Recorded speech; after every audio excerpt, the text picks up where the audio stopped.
Mutual Broadcasting System presents The Mysterious Traveler, written, produced, and directed by Robert A. Arthur and David Kogan, and starring tonight two of radio's foremost actors, Mason Adams and Santos Ortega, in The Devil and the Deep Blue Sea.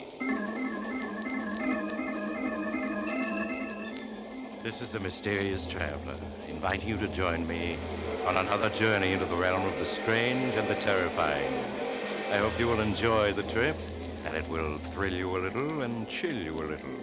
So settle back, get a good grip on your nerves, and be comfortable, if you can, as you hear the story I call The Devil and the Deep Blue Sea. Our story begins in that part of the Caribbean Sea known as the Great Bahama Bank, which lies north of Cuba. In the calm, sparkling sea are two ships, a British destroyer and a small schooner. The schooner is a derelict and barely afloat. There's great activity aboard the destroyer as its longboat returns from the schooner. A few moments later, Chief Petty Officer Warren reports to the captain of the destroyer. Yes, Warren? The schooner's American, sir. The Golden Queen out of Key West. We found one man aboard. He was unconscious. He's in sick bay receiving medical attention. Well, has he regained consciousness yet? No, sir. He's in bad shape. We found him lying in the hold of the schooner. The cabin and rigging were completely gone. Yes, well, evidently the schooner received the full force of that hurricane 10 days ago. Probably the other crew members were swept overboard. Yes, sir. I've a letter which might throw some light on the subject, sir. Is it a letter? Yes, sir. I found it clenched in the unconscious man's hand. Here you are, sir. Let me see. Written in pencil.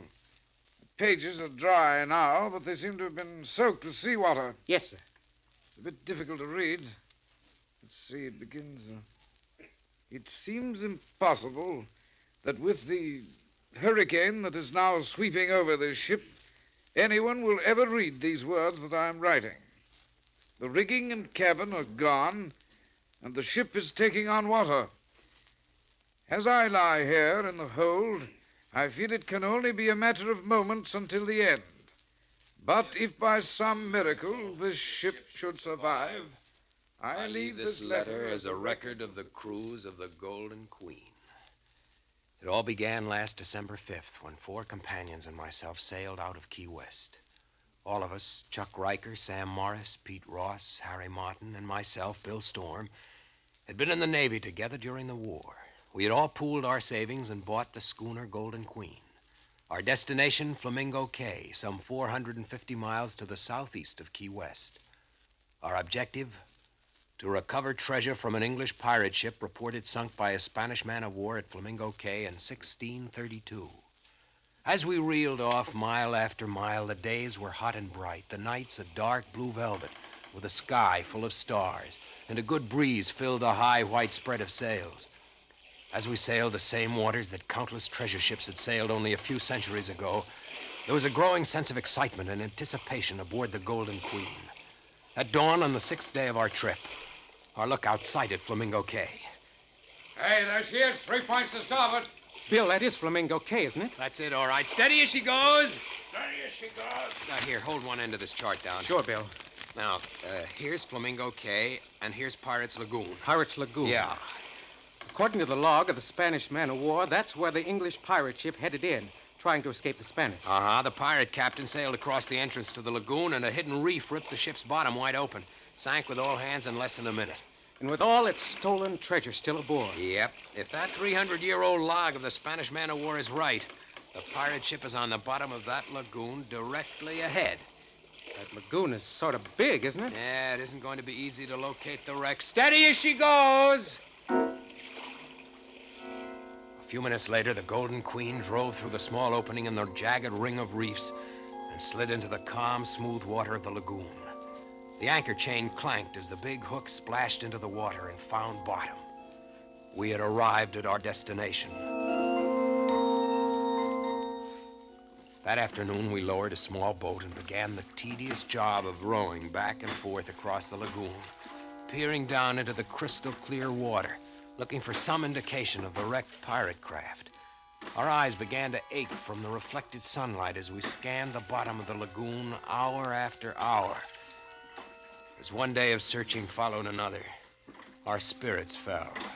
It was on the 6th day that our luck changed. Hey, stop rowing. Bill, look. What? I don't see a thing. Now, keep looking at the bottom where I'm pointing. Well, it just looks like a large mass of coral covered with marine growth. Yeah, that's all it is. Yeah, but the marine growth. Can't you see the muzzle of a cannon sticking through? Hey, you may be right. It does look like the muzzle of a cannon. Do you think that marine-covered mass could be the... Sure, it's the pirate wreck. Sam, I think you found it. Chuck, drop a boy to mark the spot. Right, Bill. Now let's get back to the Golden Queen and get the diving equipment ready. This may be it. An hour later, I was in the diving suit. Sam gave the helmet the 8th turn that fastened and locked it. The faceplate was slammed shut, and I could feel the air coming through my lines from the pump. I stepped onto the diving platform, and a moment later was descending into the clear, warm water. Fish of all colors darted about me as I was slowly lowered. My weighted boots struck bottom at 130 feet. Following the beam of light over my helmet, I peered into the wall of water around me. Suddenly, my heart began pounding with excitement. For less than 200 feet away was the large marine-covered mass of coral. I began to cautiously make my way toward it, keeping a careful eye out for sharks and morays which abounded in these waters. As I made my way closer, I could clearly see that the marine growth covered an old hulk. The ship lay on its side with a huge, gaping hole in the broken hull. Scattered on the floor of the lagoon were ancient barnacle-encrusted cannon, guns, and timbers. Beyond a doubt, it was the wreck of the English pirate ship. I signaled on my line, and Sam sent down the explosives that would be used to blast the hull. I wasted no time in planting the charges in the hull. It was just as I had finished that I heard his voice.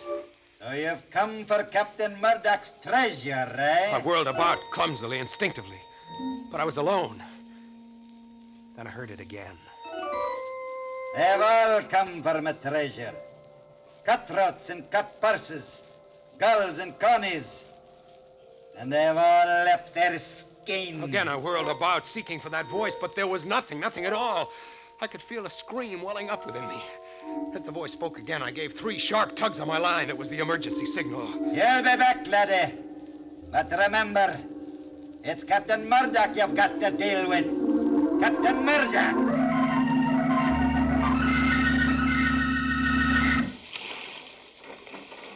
Keep the pumps going, Pete, until I get the faceplate open. Okay. Hey, Bill, what was wrong? Why'd you give the emergency signal? He's as white as a sheet. Bill, what happened? Was it an octopus? An octopus? Yeah. Yeah, sure, these whalers are full of them. You should have taken a settle and torch down with you. They don't like torches. Yeah. You just take it easy for a while. Bill, did you plant the explosives? Sure. Pete, detonate the explosives. Okay, here goes. They didn't go off. Bill, you're sure you made the connections? I made them all right. Well, they must have gotten loose. We'll just have to try again. What about my going down? No. Why not? Well, because Chuck's only a beginner, and he's never gone down that deep. You got a point there. Well, okay. Means we'll have to wait until tomorrow. Yeah. Bill will go down as soon as it's daylight and plant some more explosives. Right, Bill? Right. Well, that night I lay awake in my bunk, going over and over in my mind the dive I had made and the strange voice I had heard. I kept telling myself that it had been an hallucination. That must be it. Being in pirate waters, the excitement of the search, going down to 130 feet, all had combined to create this hallucination. It was the only possible answer. What other answer could there be? Morning came and I donned the diving suit. Sam handed me an acetylene torch. And a few minutes later, I was descending into the calm green water. I touched bottom only a few feet from the wreck and signaled Sam to send down the explosives. As I waited, I found myself constantly turning in a circle, peering through my faceplate at the well of water which pressed in on me. The explosives were lowered to me, and I planted them in the hull. As I finished, I heard that voice once again. So you've come back, have you? As he spoke, I could feel cold shivers running through my body, and I fought the impulse to give the emergency signal. Aye. That's the curse of treasure. Once a man kens it, there's no turning back. Ask me, laddie. Captain Murdoch. I'll tell you. Where are you? Where am I? Ask the fish that stripped me of me flesh and left me bones as a warning to the likes of you. Look at you, whirling about like a jackanapes to see me. Hey, you fool. Did you think the spirit of a man could be kenned? What do you want? For 3 centuries, I've haunted this accursed wreck, waiting for the likes of you. And now you've come. I've treasure, laddie, such as you've never seen. Rubies and diamonds, pearls and sapphires, silver and gold. The wealth I tore from a dozen Spanish galleons. I'll share it with you, if you agree to my terms. Terms? Aye, laddie, terms. First, I'll share with you and only you. For the others, a dagger or the plank. A dagger? Or the plank? Aye. Many's the crew that's felt my steel when there's been treasure to share. You mean murder Sam, Chuck, and the others? Aye. Your voice. What you're saying. It's all an hallucination. It must be. I'm just hearing things. I cannot words. What manner of weeping is this? What the steel do the men have done? Stop talking. Stop talking. Do you hear? I won't do it. I won't. You'll do it, laddie. Or you'll ne'er take my treasure. Who's to stop me? A voice? A sheer hallucination? Captain Murdoch, laddie. Captain Murdoch. You're just a voice. You can't stop me. But no! Don't. You're choking me. Stop. You can't see me, laddie. But you can feel my wrath, can you not? Let go. You'll find me a reasonable captain if you follow my orders. But if you don't, laddie, you'll ne'er see the sun again. Now these are my terms. And pay heed to my words.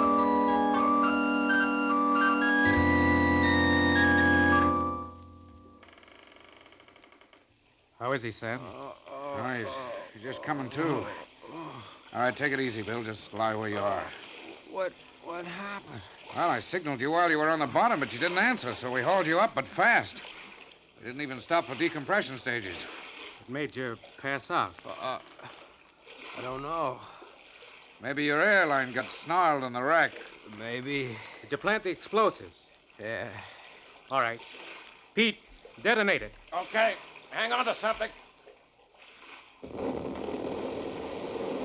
That did it. Look at all those pieces of wood and dead fish coming up to the surface. Yeah. That explosion must have ripped the wreck wide open. Ought to be soft pickings from here on in. What do you say, Bill? Yeah. Soft pickings. All right, come on, boys. Let's get the diving equipment in A1 shape. Tomorrow's the big day. All that night I lay awake in my bunk, staring into the darkness, trying not to think of that voice. But there was no escaping it. I could hear his every word over and over, relentlessly pounding into my brain, till I could no longer think for myself. As I donned the diving suit shortly after dawn, I could see Sam and the others eyeing me curiously as they helped me on with my equipment. 15 minutes later, I was on the bottom, making my way towards the wreck. The stern portion of the hulk had been blown into hundreds of fragments, and the floor of the lagoon was littered with old firearms, metal armor, broken gun flints, and cannonballs. As I picked my way through the debris, he spoke. Come for the treasure, eh, laddie? Now that you and me are partners, you're welcome to it. And what a treasure it is. Where is it? You'll find 4 chests buried under that wreckage to your starboard. There? Aye. It took 12 ships and 1,000 lives to make up that treasure. Wait till you set eye on the precious stones I plucked from the San Cristo Domingo. Worth the king's ransom. These chests are filled with treasure? Aye. And well you might gape. Lashed out rope around them, laddie. 'Tis heavy they are. They must each weigh at least 500 pounds. Aye. Lash them snugly. 'Tis our fortune you have there, laddie. 'Twill buy the world for us.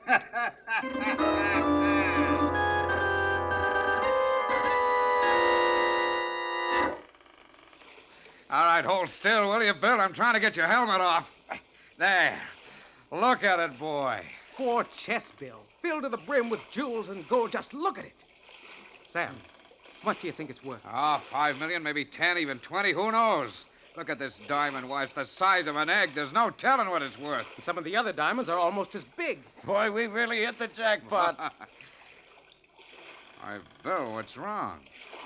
You haven't said a thing. I guess I'm tired. Help me out of this suit.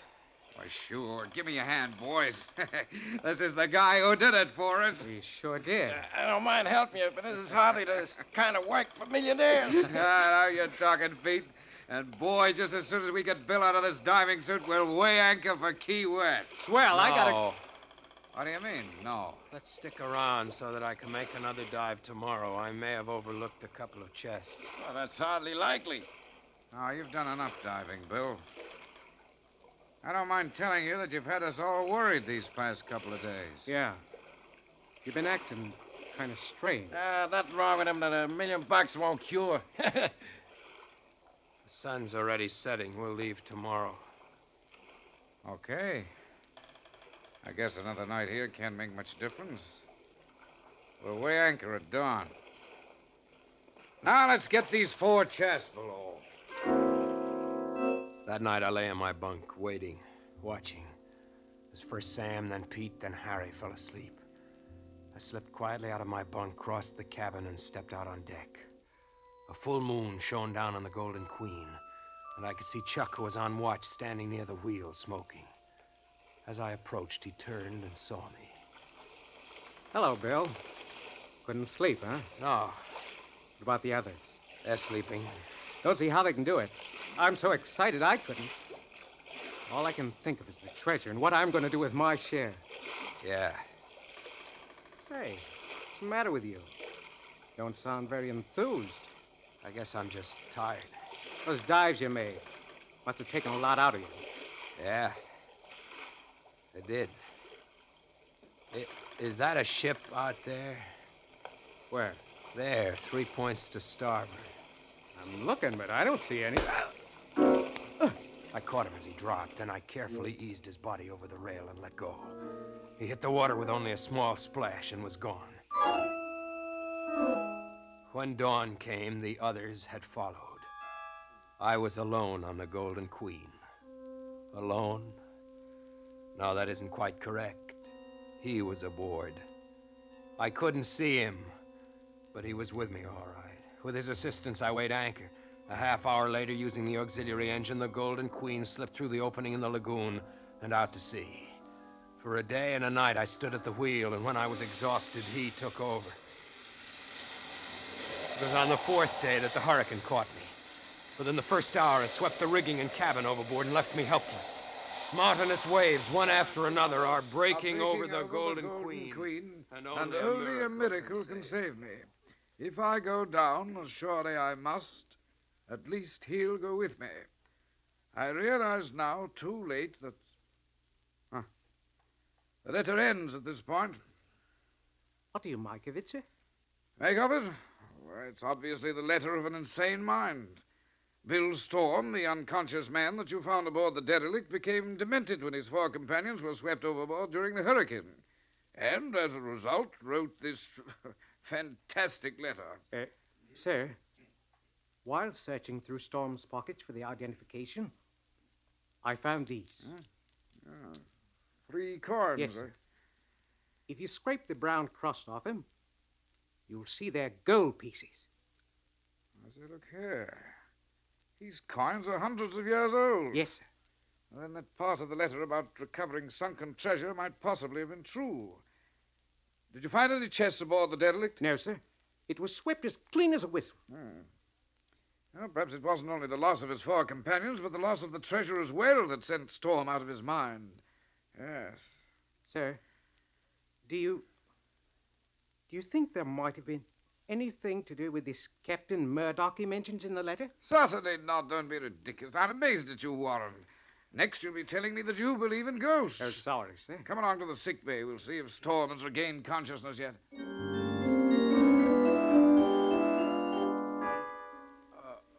This fellow Stormy seems to be regaining consciousness, sir. He's opening his eyes. Can't make out where he is. All right now, Storm. Just lie quietly. Don't try to speak. You're quite safe now. You're aboard a British destroyer. The doctor says you're going to be all right. He's trying to say something, sir. No, don't try to speak, Storm. Just lie quietly and take treasure. What was that? He was asking you, sir, about the treasure. Oh, yes, the treasure. Well, I'll get to that, Storm, in just a moment.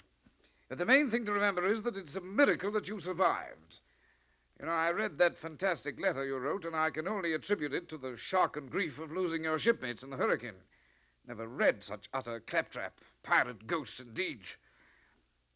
As for the treasure, I'm sorry to say that the hurricane swept your schooner clean. All that Chief Warren found were these 3 gold coins. The rest, I'm afraid, is gone. Gone? Yes, my good man, swept overboard. Swept overboard?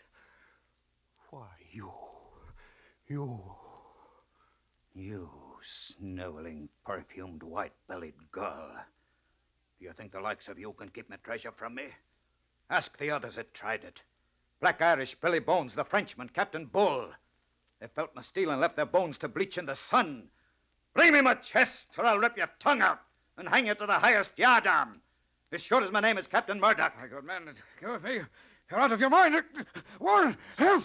Steal Captain Murdoch's treasure, would you? Let's see out of the world, laddie boy. As I did the other. Help! You'll never keep Murdoch's treasure. No, you struggling laddie. You're done for.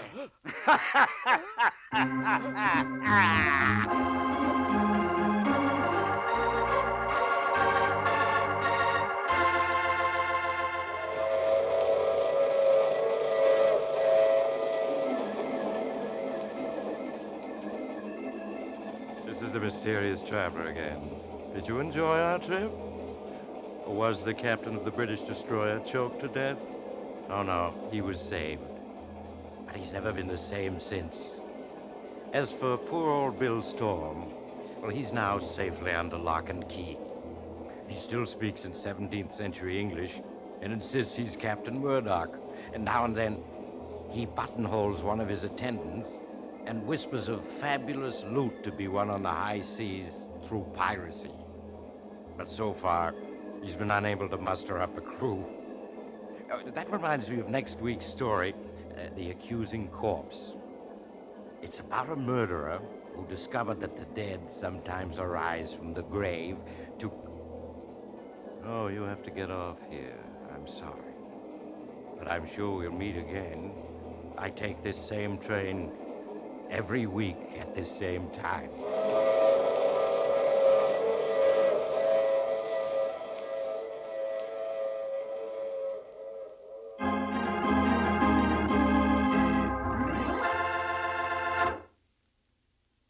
You have just heard The Mysterious Traveler, a series of dramas of the strange and terrifying. The role of the mysterious traveler is played by Maurice Tarplin. Frank McCarthy speaking. This program came from New York. This is the Mutual Broadcasting System.